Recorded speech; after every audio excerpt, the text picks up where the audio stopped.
Hello friends, आप सभी का अपने एच ट्यूटोरियल पर स्वागत है। तो आज हम लोग जेक बोर्ड क्लास 8 झारखंड शैक्षिक अनुसंधान एवं प्रशिक्षण परिषद रांची जेक बोर्ड क्लास 7 का हाफ ईयरली एग्जामिनेशन यानी कि अर्धवार्षिक परीक्षा 2022-23 का वेरी इम्पोर्टेंट क्वेश्चन देखने वाले हैं।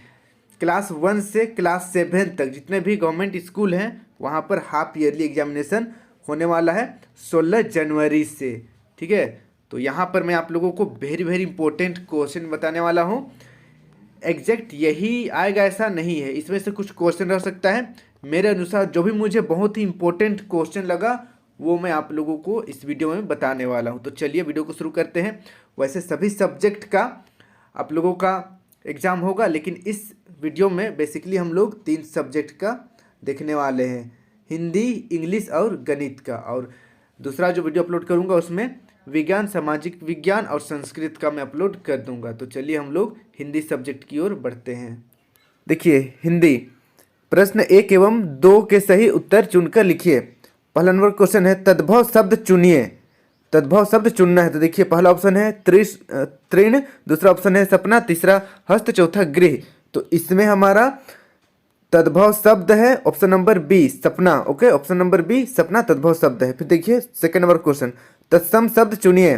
पहला ऑप्शन चांद, दूसरा ऑप्शन तांबा, तीसरा ऑप्शन पोता, चौथा ऑप्शन सर्प। तो इसमें तत्सम शब्द हमारा ऑप्शन नंबर डी हो जाएगा, सर्प। ओके, सर्प यहाँ पर तत्सम शब्द है। फिर देखिए 3 नंबर क्वेश्चन, निम्नलिखित अनेक शब्दों के लिए एक शब्द लिखिए। देखिए यहाँ पर एक शब्द लिखना है, सुनने में समान परंतु भिन्न अर्थ रखने वाला शब्द। क्लियर है, सुनने में समान किंतु भिन्न अर्थ रखने वाला शब्द को क्या कहते हैं? तो इसका आंसर हो जाएगा श्रुति सम भिन्नार्थक शब्द। ओके, चलिए मैं इसका स्पेलिंग बताता हूं आप लोगों को। यहाँ पर देखिए 3 नंबर का आंसर श्रुति सम भिन्नार्थक। ओके, श्रुति सम भिन्नार्थक कहा जाता है। तो इसका स्पेलिंग आप लिख लीजिए, स्पेलिंग ध्यान दीजिएगा, स्पेलिंग गलत कीजिएगा तो फिर हो सकता है मिस्टेक हो जाएगा। अब हम लोग बढ़ते हैं नेक्स्ट नंबर की ओर। नेक्स्ट नंबर का क्वेश्चन देखिए 4 नंबर का क्वेश्चन है गिल्लू जातिवाचक संज्ञा से व्यक्तिवाचक संज्ञा कैसे बना? ओके, तो गिल्लू जातिवाचक संज्ञा से व्यक्तिवाचक संज्ञा किसे बना? तो देखिए जातिवाचक संज्ञा पूरे जाति का बोध होता है और व्यक्तिवाचक संज्ञा किसी एक खास व्यक्ति, वस्तु, जानवर, जंतु या स्थान का नाम होता है, उसको बोलते हैं व्यक्तिवाचक। तो चलिए इसका आंसर लिखते हैं हम लोग। इसका आंसर लिखिएगा, गिल्लू जातिवाचक संज्ञा से व्यक्तिवाचक संज्ञा इसलिए बना क्योंकि सभी लोग गिलहरी को गिल्ली कहकर पुकारते थे। ओके, और किसी को भी आप किसी नाम से पुकारिएगा तो वह जातिवाचक से व्यक्तिवाचक हो जाता है। तो इसे नोट कर लीजिए। फिर हम लोग बढ़ेंगे नेक्स्ट नंबर की ओर। नेक्स्ट नंबर का क्वेश्चन देखिए 5 नंबर का क्वेश्चन है पाठ के अनुसार कैसे कैसे हाथ खुशबू रचते हैं? ओके, पाठ के अनुसार कैसे कैसे हाथ खुशबू रचते हैं? तो चलिए इसका आंसर लिखते हैं।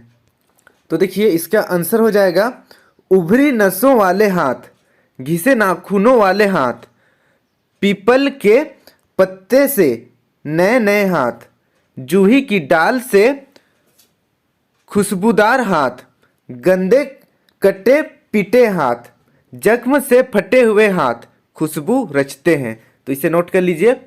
अब हम लोग बढ़ते हैं नेक्स्ट क्वेश्चन की ओर। नेक्स्ट क्वेश्चन देखिए 6 नंबर का क्वेश्चन है मुल्क की मशहूर अगरबत्तियां कवि के अनुसार कहाँ बनती है? ओके, देखिए मुल्क की मशहूर अगरबत्तियां कवि के अनुसार कहाँ बनती है? तो चलिए इसका आंसर लिखते हैं। तो देखिए इसका आंसर हो जाएगा, एक बार क्वेश्चन फिर से पढ़ते हैं, मुल्क की मशहूर अगरबत्तियां कहाँ बनती है? तो इसका आंसर देखिए मुल्क की मशहूर अगरबत्तियां अक्सर वैसे स्थानों में बनती है जहां श्रमिकों के कार्य करने की दशाएं अत्यंत निकृष्ट होती है। इसका कारण यह होता है कि प्रायः श्रमिक अत्यंत गरीब होते हैं और उनकी मजदूरी भी बहुत कम होती है।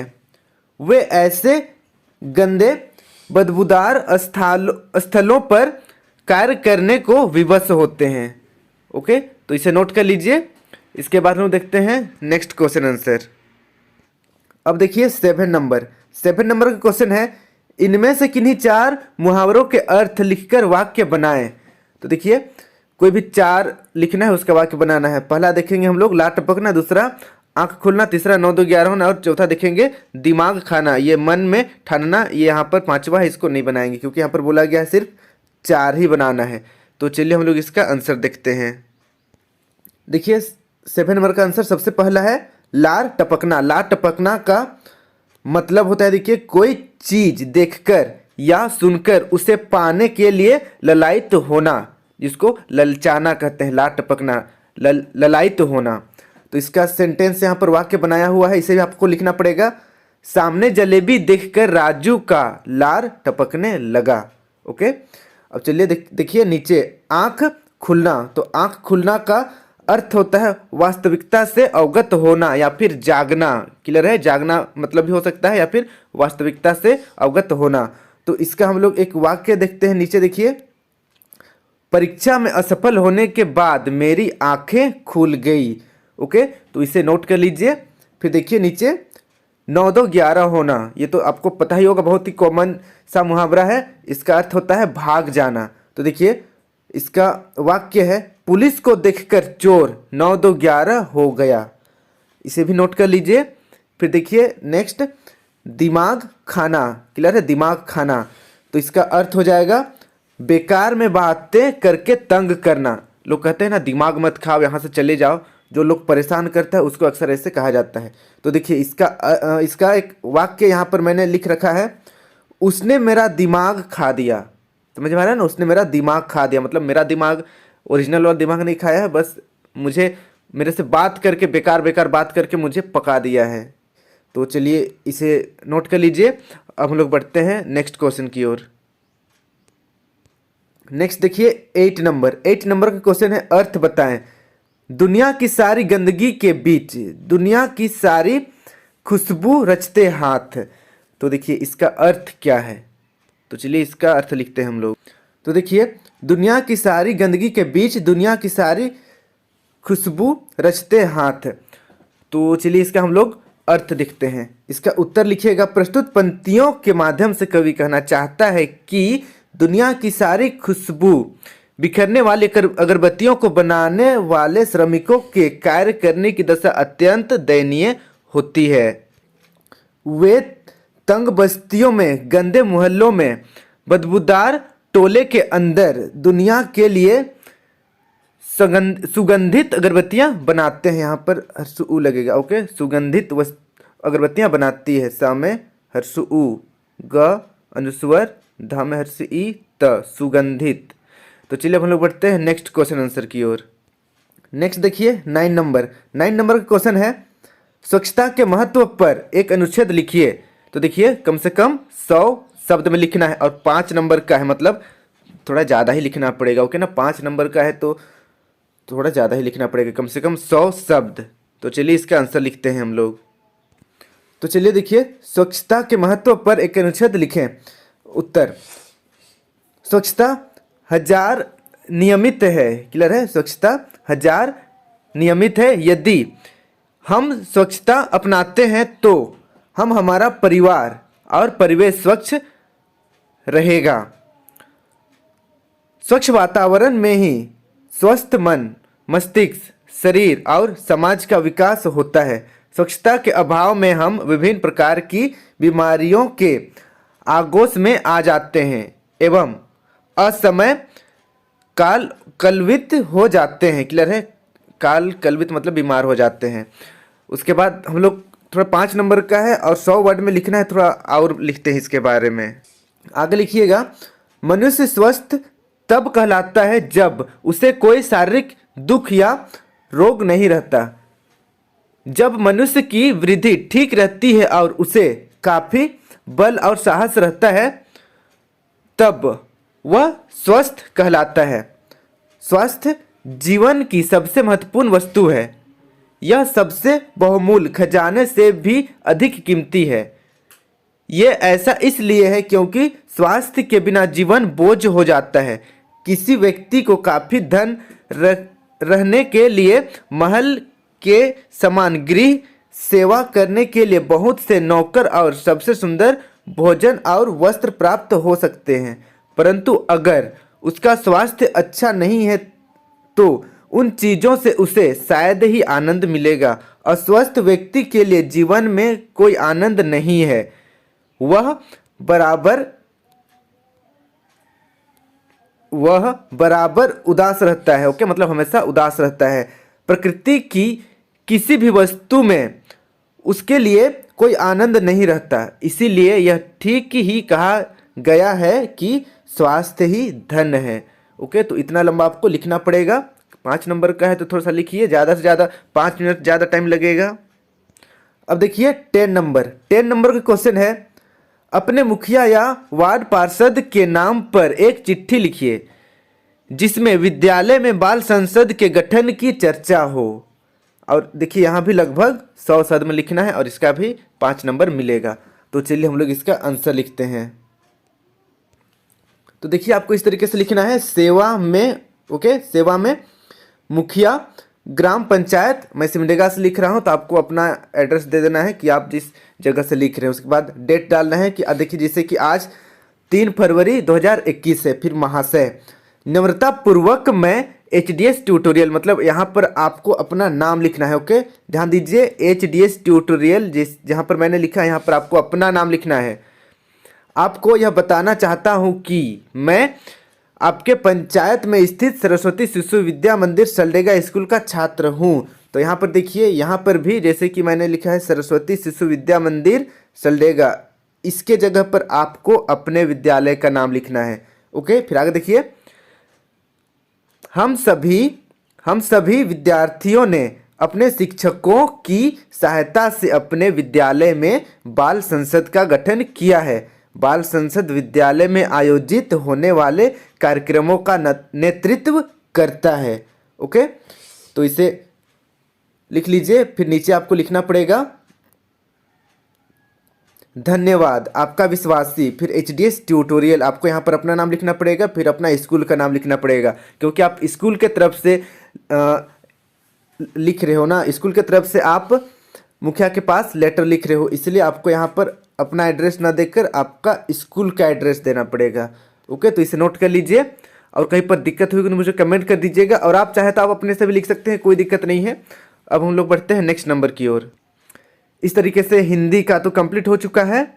अब हम लोग बढ़ते हैं इंग्लिश की ओर। ओके, इंग्लिश सब्जेक्ट की ओर। तो देखिए English 11 number, read these lines and answer the question that follow. पढ़ना है, यहाँ पर कुछ लाइन लिखा हुआ है और आंसर देना है। तो चलिए हम लोग पढ़ते हैं।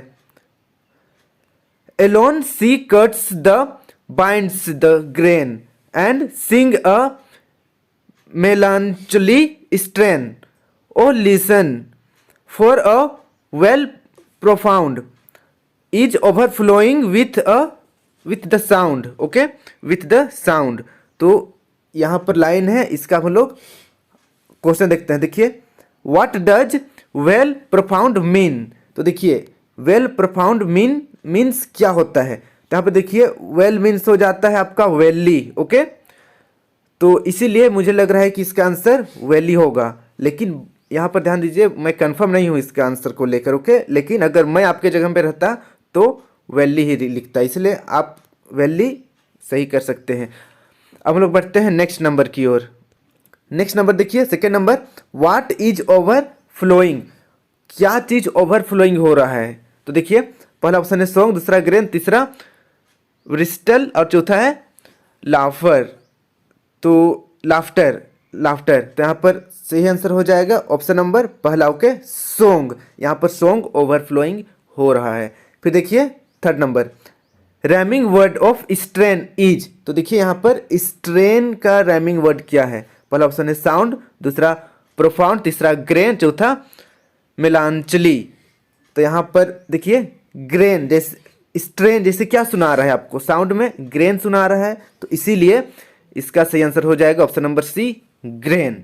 अब हम लोग बढ़ते हैं नेक्स्ट 12 नंबर की ओर। 12 नंबर का क्वेश्चन है, read these lines and answer the question that follow. यहाँ पर जो लाइन दिया हुआ है इसको पढ़ना है और नीचे जो क्वेश्चन दिया हुआ है उसका आंसर लिखना है। तो हम लोग पढ़ते हैं, चलिए। I moved easily along the berth and felt for the window ledge. The window pass open and I faced it, making a pretense of studying the landscape. I heard the panting of the engine, the rumble of the wheel, and in my mind's eye I could see telegraph posts flashing by. तो देखिए यहाँ पर हो गया, इसका read कर लिया। हम लोग इसका आंसर देखते हैं, क्वेश्चन आंसर देखते हैं। पहला नंबर देखिए, where is the narrator. Narrator कहाँ है? ये आपका 2B का एक चैप्टर है, तो उसी का एक छोटा सा पार्ट है। तो चलिए अब हम लोग इसका आंसर देखते हैं। Where is the narrator, narrator कहाँ है? नरेटर देखिए, पहला ऑप्शन है एट द बस, बस में है। दूसरा एट द एयरपोर्ट, एयरपोर्ट में है। यहाँ पे तीसरा at the railway station, railway station में है। यहाँ पे चौथा देखिए एट द प्रिंटिंग प्रेस, मतलब प्रिंट करने वाले दुकान में है। तो इसका सही आंसर हो जाएगा ऑप्शन नंबर तीसरा, at the railway station, railway station में है। वो क्लियर है, ट्रेन में बैठा है और साथ में और एक पैसेंजर उसके साथ बैठी है। फिर देखिए second number question, what is the narrator pretending to do. Narrator क्या करने का दिखावा कर रहा है? ओके, नरेटर क्या करने का दिखावा कर रहा है? तो देखिए पहला ऑप्शन है टू लुक, देखने का दिखावा कर रहा है। या फिर दूसरा टू रीड, पढ़ने का दिखावा कर रहा है। या फिर तीसरा देखिए टू हाइड, छिपने का दिखावा कर रहा है। फिर चौथा टू स्लीप, सोने का दिखावा कर रहा है। तो इसका सही आंसर हो जाएगा ऑप्शन नंबर पहला। ओके, ऑप्शन नंबर पहला, देखने का दिखावा कर रहा है। लेखक बाहर, खिड़की से बाहर का चीज़ों को देखने का दिखावा कर रहा है कि वो देख रहा है बाकी चीज़ों को, इस तरीके से। ओके, यहाँ पर लिखा हुआ है स्टडिंग, यहाँ पर रीड, सेम सेम मीनिंग हो रहा है, पर बाहर देखने का दिखावा कर रहा है, इसीलिए टू लुक मैंने सही आंसर किया है। ओके, फर्स्ट नंबर सही हो जाएगा। फिर देखिए थ्री नंबर क्वेश्चन है, which word in the above lines mean roar. तो देखिए यहाँ पर रोर का क्या मतलब होता है? रोर का कहीं पर एक ऐसा वर्ड है जिसका मतलब रोर जैसा मीनिंग होता है। तो चलिए हम लोग इसका आंसर देखते हैं। पहले ऑप्शन पढ़ लेते हैं। पहला है प्रिटेंस, दूसरा है बेर, तीसरा है लेज और चौथा है रंबल। तो देखिए रंबल मतलब होता है ऐसे गड़गड़ गड़गड़ की आवाज़, और रोर मतलब होता है दहाड़ना। तो ये दोनों थोड़ा थोड़ा मीनिंग चेंज हो रहा है। देखिए ट्रेन का जो चक्का है वो छुक छुक छुक छुक करता है, उसी को यहाँ पर रंबल दिया गया है। तो इस तरीके से रोर का जो मीनिंग है वह रंबल से मैच कर रहा है। ओके, तो इसलिए ऑप्शन नंबर डी सही हो जाएगा। अब चलिए देखिए 13 नंबर का क्वेश्चन देखिए यहाँ पर, choose and fill in the blanks with appropriate words given in the brackets. Brackets में जो वर्ड दिया है उसमें से अप्रोप्रिएट वर्ड को चुनकर लिखना है। देखिए A number, blank are waiting for blank. तो देखिए खाली स्थान इंतजार कर रहा है खाली स्थान का। तो ऐसे कर सकते, यहाँ पर ऑप्शन क्या क्या दिया हुआ है देखिए, यू दिया हुआ है, दे, ही, आई। तो यहाँ पर आपको आंसर में लिखना है, देखिए they are waiting for you. Okay, they are waiting for you. मैं इसे साइड में और एक बार लिख देता हूँ। यहाँ पर आपको लिखना है दे, THEY, दे, और यहाँ पर आपको लिखना है यू, YOU। ओके, इसे नोट कर लीजिए। फिर देखिए सेकेंड नंबर क्वेश्चन है, you must have a wish blank other when they need blank. तो यहाँ पर देखिए ऑप्शन में क्या क्या है। पहला ऑप्शन में हेल्प है, सेकंड ऑप्शन में टू हेल्प, फिर है हेल्पिंग, फिर है हेल्प्ड। तो यहाँ पर आपको लिखना पड़ेगा, देखिए पहला ऑप्शन यहाँ पर जो फिल इन द ब्लैंक्स है, यहाँ पर खाली स्थान, यहाँ पर आपको लिखना पड़ेगा, देखिए you must have a wish to help. Okay, यहाँ पर आपको लिखना पड़ेगा to help, HELP। Okay, to help ये वाला। उसके बाद यहाँ पर आपको लिखना पड़ेगा other when they need help. तो यहाँ पर हेल्प को यहाँ पर लिखना पड़ेगा। ओके, चलिए मैं यहाँ पर फिर से एक बार बना देता हूँ। यहाँ पर आपको लिखना पड़ेगा हेल्प, HELP। ओके, हेल्प मतलब ये वाला आपको लिखना पड़ेगा। वेट, इसको लिखना है हेल्प को यहाँ पर, और टू हेल्प को आपको यहाँ पर लिखना है। अब हम लोग बढ़ते हैं नेक्स्ट नंबर, सी नंबर का क्वेश्चन है, they brought a dog blank the thief was increasing blank the police station was too far. तो यहाँ पर देखिए ऑप्शन पहला है बट, सेकेंड है बिकॉज, अनटिल, और चौथा ऑप्शन है एंड। तो यहाँ पर आपको लिखना पड़ेगा, देखिए डॉग के बाद जो खाली स्थान है यहाँ पर लिखना पड़ेगा बिकॉज, इसको लिखना पड़ेगा। ओके, उसके बाद यहाँ पर एंड लिखना पड़ेगा आपको, ये वाला एंड। क्लियर है ना? और एक बार मैं रिपीट कर दे रहा हूँ, देखिए डॉग के बाद आपको यहाँ पर बिकॉज लिखना है, इसको लिखना है यहाँ पर। उसके बाद यहाँ पर आपको लिखना है एंड को, इसको AND एंड को यहाँ पर आपको लिखना है एंड, AND एंड। उसके बाद यहाँ पर बिकॉज। अब हम लोग बढ़ते हैं डी नंबर की ओर। डी नंबर का क्वेश्चन है I brought 100 gram sugar from a blank and made 20 cups of tea for the blank of civil court. तो देखिए पहला ऑप्शन है ग्रोकर्स, दूसरा ऑप्शन है लॉयर, तीसरा ऑप्शन है लॉयर्स, चौथा ऑप्शन है ग्रोकर्स। तो यहाँ पर देखिए पहला जो खाली स्थान है यहाँ पर आपको लिखना पड़ेगा, देखिए आई ब्रॉट 100 ग्राम शुगर फ्रॉम अ, देखिए यहाँ पर ए लिखा हुआ है। ओके, यहाँ पर ए लिखा हुआ है मतलब सिंगुलर है। तो यहाँ पर शुगर आप किससे खरीदते हैं? ग्रोकर से खरीदते हैं, तो ये वाला सही हो जाएगा, यहाँ पर भरना है उसको। ओके, उसके बाद देखिए लास्ट में यहाँ पर फिर से एक ब्लैंक है, तो यहाँ पर लिखा हुआ है 20 कप बनाया, 20 कप चाय बनाया है लॉयर लोग के लिए। तो लॉयर, बहुत सारा लॉयर रहेगा सिविल कोर्ट में, तो लॉयर्स हो जाएगा। ओके, तो यहाँ पर इस जगह पर आपको लॉयर्स लिखना है, ये वाला को। क्लियर है? यहाँ पर लिखना है, एस होना चाहिए। क्लियर है ना? एस होना चाहिए यहाँ पर। आई होप ये क्लियर हो गया होगा। फिर से एक बार रिपीट कर दे रहा हूँ, फ्रॉम ए के बाद यहाँ पर आपको ग्रोकर को लिखना है। उसके बाद यहाँ पर जो फिल इन द ब्लैंक्स है उसमें आपको ये लॉयर्स को लिखना है यहाँ पर। ओके, इसे लिख लीजिए। अब हम लोग बढ़ते हैं नेक्स्ट 14 नंबर की ओर। 14 नंबर का क्वेश्चन देखिए, being an education minister of your schools बाल संसद write an application to your principal asking for the facility of a good library. आप अपने स्कूल के एजुकेशन मिनिस्टर हो, शिक्षा मंत्री हो बाल सदन का। ओके, अपने स्कूल के बाल सदन का शिक्षा मंत्री हो। आपको अपने प्रिंसिपल के पास एक एप्लीकेशन लिखना है जिसमें आपको ये बोलना है कि स्कूल में एक अच्छा लाइब्रेरी होना चाहिए। तो चलिए इसका हम लोग आंसर लिखते हैं।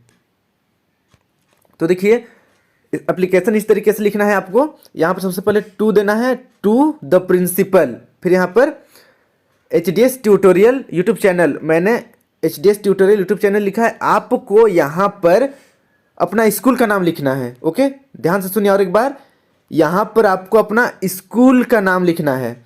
जैसे कि आप अगर कॉन्वेंट से है तो यहाँ पर कॉन्वेंट, फिर जहाँ पर है उसका नाम। क्लियर है? और अगर आप सेंट मैरिज से हैं तो यहाँ पर आपको Saint Mary's Gumla, Saint Mary's Bokaro, इस तरीके से यहाँ पर लिखना है। फिर आगे देखिए, आगे तो कहीं पर चेंज नहीं करना है। Subject application for a good library, इसको लिखना है। उसके बाद सर, अगर आपका प्रिंसिपल सर है तो सर लिखना है, अगर आपका जो प्रिंसिपल है वो मैम है तो फिर यहाँ पर मैडम लिखना पड़ेगा, पर चलेगा, कोई दिक्कत नहीं है, सर लिखिएगा तो भी चल जाएगा। अब देखिए, with due respect I beg to say that there is no good library. यहाँ पर मिस्टेक हो गया, यहाँ पर नो लगाना पड़ेगा, NO। यहाँ से फिर से एक बार ध्यान दीजिए, मिस्टेक हो गया है मेरे से। I beg to say that there is no good library in our school. यहाँ पर नो लिखना पड़ेगा आप लोगों को, नहीं तो फिर यहाँ पर थोड़ा सा मिस्टेक हो जाएगा। यहाँ पर आपको नो लिखना पड़ेगा। ओके, फिर से मैं एक बार इसे लिख दे रहा हूँ, यहाँ पर नो लिखना पड़ेगा, NO। There is no good library in our school. If you arrange a good library then it will be very helpful for all students. उसके बाद देखिए नीचे आपको लिखना है, kindly give us the facility of a good library for this kind work we all student will always thankful to you. फिर नीचे लिखना है थैंक यू। उसके बाद लिखना है योर फैथफुली। फिर यहाँ पर एजुकेशन मिनिस्टर लिखना है और बाल संसद। यहाँ पर कुछ भी चेंज नहीं करना है, इस जगह पर कुछ भी चेंज नहीं करना है, अपना नाम नहीं लिखना है। ओके, आपको लिखना है एजुकेशन मिनिस्टर ही लिखना पड़ेगा, सेम, यहाँ पर कुछ भी चेंज नहीं करना है। अब हम लोग बढ़ते हैं नेक्स्ट क्वेश्चन आंसर की ओर। आई होप इसे आप समझ गए होंगे, बस यहाँ पर थोड़ा सा मिस हो गया था, यहाँ पर नो आपको लिखना है, NO। There is no good library. Okay, तो चलिए हम लोग बढ़ते हैं नेक्स्ट नंबर की ओर। नेक्स्ट देखिए मैथ का, क्लियर है, इंग्लिश का कंप्लीट हो चुका है, हम लोग बढ़ेंगे मैथ की ओर, गणित की ओर। तो देखिए 15 नंबर क्वेश्चन, -18/6 किसके बराबर नहीं है। तो यहाँ पर देखिए नहीं है बोला गया है। तो देखिए पहला ऑप्शन है -6/18, दूसरा ऑप्शन है -18/6 और तीसरा ऑप्शन है 18/-6 और चौथा ऑप्शन है -3। तो देखिए यहाँ पर सही आंसर हो जाएगा ऑप्शन नंबर पहला। ओके, ऑप्शन नंबर पहला सही हो जाएगा, -6/18, क्योंकि इसको सोल्व करेंगे हम लोग तो देखिए -3 आएगा, इसको सोल्व करेंगे तो भी -3 आएगा, इसको सोल्व करेंगे तो भी -3 ही आएगा। लेकिन ऑप्शन नंबर ए को सोल्व करेंगे तो ये अलग हो जाएगा इससे। ओके, इसलिए ऑप्शन नंबर पहला यहाँ पर सही है, इसको ध्यान देना, ऑप्शन नंबर पहला सही है। अब हम लोग बढ़ते हैं नेक्स्ट देखिए 60 नंबर की ओर। 60 नंबर का क्वेश्चन है, नीचे दिए गए संख्या रेखा के आधार पर कौन सा विकल्प सही है। तो देखिए कौन सा विकल्प सही है ये बताना है। तो देखिए ऑप्शन नंबर पहला देखिए d बराबर 9, तो यहाँ पर देखिए इस जगह पर 0 है, तो d बराबर 9, इधर क्या होता है -1 -2 -3 -4 इस तरीके से, फिर इधर 1 2 3 4 इस तरीके से संख्या रेखा बनता है। और देखिए पहला ऑप्शन यहाँ पर d बराबर 9 है, जबकि d बराबर -9 होना चाहिए, यहाँ पर -9 है, तो ये गलत हो गया।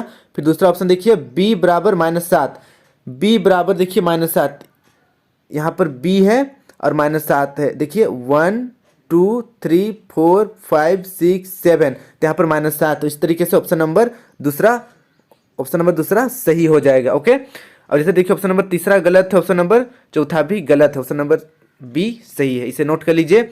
अब हम लोग बढ़ते हैं नेक्स्ट नंबर की ओर।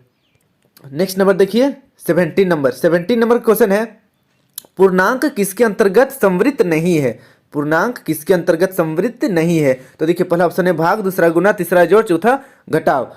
तो इसका सही आंसर हो जाएगा ऑप्शन नंबर पहला, भाग के अंतर्गत संवृत्त नहीं होता है। समझ में आ रहा है ना, इसे नोट कर लीजिए। अब हम लोग बढ़ेंगे 80 नंबर की ओर। 80 नंबर का क्वेश्चन है देखिए -1 प्लस -1 किसके बराबर है। तो देखिए -1 जोड़ -1, इसको हल करेंगे तो कितना हो जाएगा -2। ओके ना, -2, तो -2 इसका सही आंसर है। देखते हैं ऑप्शन, पहला ऑप्शन है +1 गलत है, दूसरा -1 ये भी गलत है, तीसरा C 0 ये भी गलत है, चौथा इनमें से कोई नहीं। देखिए इनमें से कोई नहीं, ये सही होगा क्योंकि -2 आंसर होना चाहिए, लेकिन -2 कहीं पर भी नहीं लिखा हुआ, इसलिए ऑप्शन नंबर डी सही हो जाएगा। अब लोग बढ़ते हैं नेक्स्ट देखिए 90 नंबर की ओर। 90 नंबर का क्वेश्चन है 47/51 और 47/61 में बड़ा कौन है। तो इसमें बड़ा है देखिए 47/51, ये बड़ा है, तो आपको बस इतना लिखना है नीचे 47/51 बड़ा है, खत्म कहानी। ओके, इतना लिखकर छोड़ दीजिएगा, बड़ा है। अब हम लोग बढ़ते हैं नेक्स्ट 20 नंबर की ओर। 20 नंबर का क्वेश्चन देखिए -6 + 4 -3, क्लियर है ना। यहाँ पर -6 + 4 ब्रैकेट -3, इसको हल करना है, इसका मान क्या होगा। तो चलिए मैं इसे हल करके बताता हूँ। देखिए -6 + 4 ब्रैकेट -7, तो देखिए यहाँ पर क्या है, माइनस माइनस क्या होता है, प्लस होता है। ओके ना, आप एक रूल है, माइनस को माइनस के साथ गुना करते हैं तो क्या होता है, प्लस होता है। तो इसीलिए यहाँ पर पूरा मिलकर यहाँ पर प्लस हो गया है, और बाकी तो देखिए -6 सेम उतार दिए हैं, 4 को सेम उतार दिए हैं और 3 को सेम उतार दिए हैं। उसके बाद देखिए यहाँ पर 4 और 3 को प्लस करेंगे क्योंकि दोनों में प्लस है, तो टोटल 7 हो जाएगा, 7 होगा। उसके बाद देखिए -6 को यहाँ पर सेम उतार देना है। उसके बाद देखिए यहाँ पर माइनस करेंगे, माइनस प्लस है इसीलिए माइनस करेंगे। एक्चुअल में किसी भी एक में माइनस रहता है हम लोग माइनस करते हैं, 7 - 6 रहता तो भी एक ही होगा, और अगर यहाँ पर देखिए -6 + 7 है तो भी इसको माइनस ही करेंगे। और देखते हैं दोनों में से बड़ा कौन है, 7 है, 7 में प्लस है इसलिए यहाँ पर एक में यहाँ पर प्लस है लेकिन छिपा हुआ है। इस तरीके से ऑप्शन नंबर, मतलब ऑप्शन क्या बोल रहे हैं मैं भी, आंसर पहला या फिर इसका आंसर 1 हो जाएगा। ओके, आंसर को नोट कर लीजिए, इसका आंसर 1 हो जाएगा। अब हम लोग बढ़ते हैं नेक्स्ट नंबर की ओर। अब देखिए 21 नंबर का क्वेश्चन है, दो पूर्णांकों का योग -26 से अगर एक पूर्णांक 45 है तो दूसरा पूर्णांक ज्ञात करें। तो चलिए इसका हम लोग सॉल्यूशन बनाते हैं। तो देखिए इसका सॉल्यूशन इस तरीके से होगा, माना दूसरा पूर्णांक बराबर x, ओके, दूसरा पूर्णांक बराबर x, अतः प्रश्न से 45 जोड़ x बराबर -26, क्योंकि दो पूर्णांक का योग, पहला पूर्णांक 45, दूसरा पूर्णांक 1 से दोनों को जोड़ देंगे, मतलब योग निकाल देंगे, कितना होता है बराबर -26। उसके बाद आगे सॉल्व करेंगे। तो देखिए x को हम लोग बराबर का एक साइड ही रखेंगे, इस साइड ही लेफ्ट साइड रखेंगे। उसके बाद 45 को बराबर का दूसरे साइड ले जाएंगे, क्लियर है। और 45 में देखिए यहाँ पर प्लस है, छिपा हुआ है, तो जब बराबर का दूसरे साइड जाएगा तो यहाँ पर -45 हो जाएगा, ओके, यहाँ पर -45 हो जाएगा। अब देखिए यहाँ पर फिर से दोनों में से एक में किसी में भी माइनस रहेगा तो हम लोग माइनस करते हैं, अगर दोनों में माइनस रहेगा तो प्लस करते हैं, ओके। तो यहाँ पर देखिए -26 यहाँ माइनस है, -45 यहाँ पर भी माइनस है, तो माइनस है, इसलिए इस दोनों को हम लोग प्लस कर देंगे, प्लस करेंगे तो 71 हो जाएगा। और क्योंकि दोनों में माइनस है इसलिए यहाँ पर हम लोग माइनस लगाएंगे, तो इसका आंसर हो जाएगा x बराबर -71। तो आप नीचे लिख सकते हैं, अतः दूसरा पूर्णांक आप लिख लीजिएगा, पूर्णांक बराबर -71, ओके, -71 इसे लिख लीजिएगा, इतना लिखेगा तो भी चलेगा। अब हम लोग बढ़ते हैं नेक्स्ट नंबर की ओर। नेक्स्ट नंबर देखिए 22 नंबर का क्वेश्चन है, नीचे दी गए चित्रात्मक भिन्न की व्याख्या के लिए अंकों के रूप में भिन्न लिखिए। तो देखिए एक्चुअल में ये जो क्वेश्चन है बुक में इतना ही दिया हुआ है, बस इतना ही दिया हुआ है, और ये एक्स्ट्रा अलग इधर ऐड है, इधर अलग ऐड है।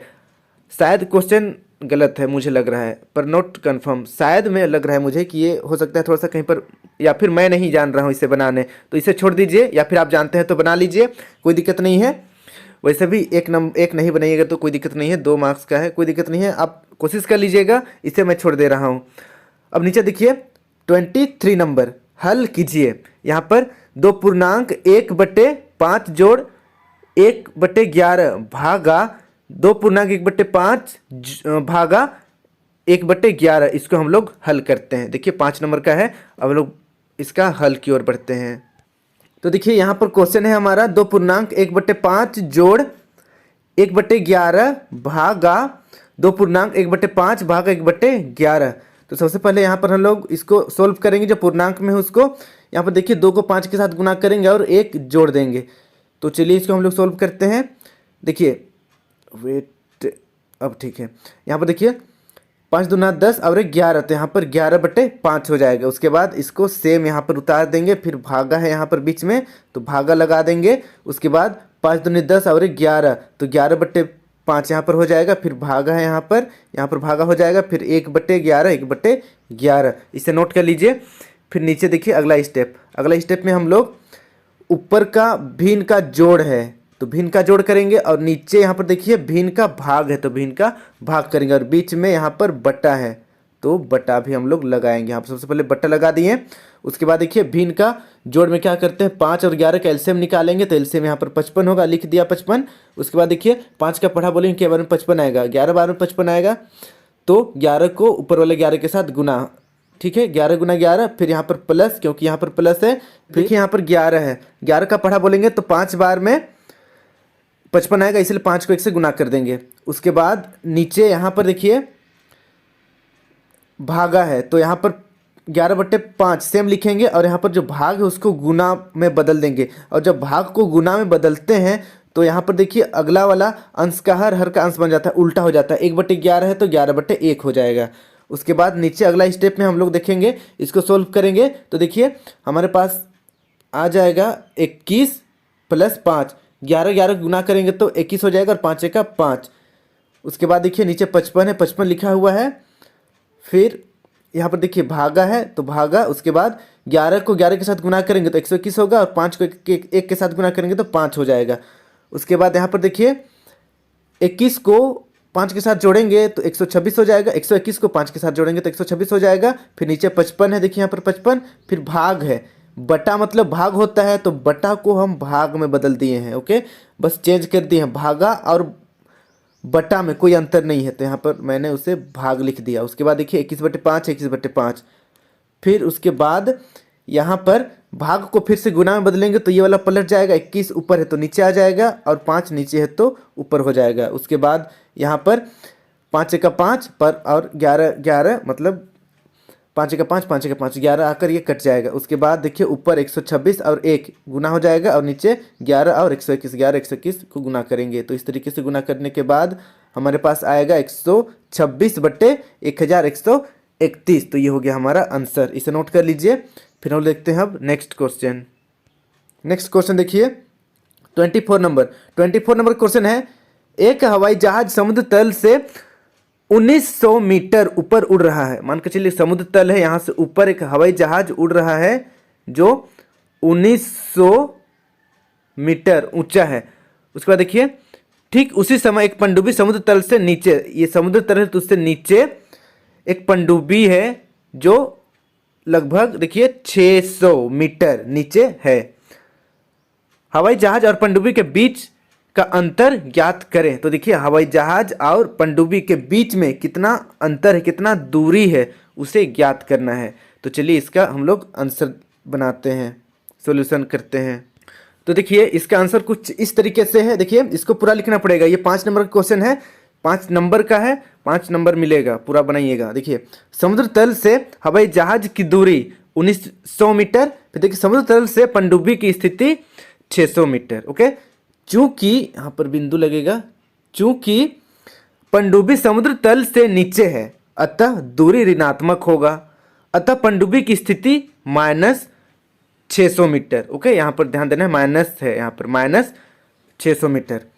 अब देखिए हवाई जहाज एवं पनडुब्बी के बीच का अंतर, तो अंतर मतलब क्या होता है, माइनस होता है, अंतर मतलब घटा होता है, माइनस होता है। तो यहाँ पर लिखेंगे दोनों का बीच का अंतर 1900 मीटर माइनस 600। ओके, 1900 माइनस 600 यहाँ पर। उसके बाद देखिए माइनस माइनस क्या होता है, माइनस माइनस प्लस होता है, तो यहाँ पर प्लस हो जाएगा, तो दोनों को हम लोग प्लस कर देंगे तो 2500 आ जाएगा। इस तरीके से 2500 हमारा आंसर है, 2500 मीटर, इसे नोट कर लीजिए आप। तो इस तरीके से आज हम लोग इस वीडियो में हिंदी, इंग्लिश और गणित का वेरी इंपॉर्टेंट क्वेश्चन सोल्व किए हैं। सभी को आपको अच्छे से प्रैक्टिस कर लेना है। अब यह क्वेश्चन वेरी इंपॉर्टेंट क्यों है तो वो भी मैं आप लोगों को बता दूं। 2021 में जो हाफ ईयरली एग्जामिनेशन यानी कि मिड टर्म असाइनमेंट हुआ था उसमें सेम यही क्वेश्चन आया था। यहाँ पर जितना भी क्वेश्चन मैंने आपको बताया ये 2021 का हाफ ईयरली एग्जामिनेशन का क्वेश्चन है।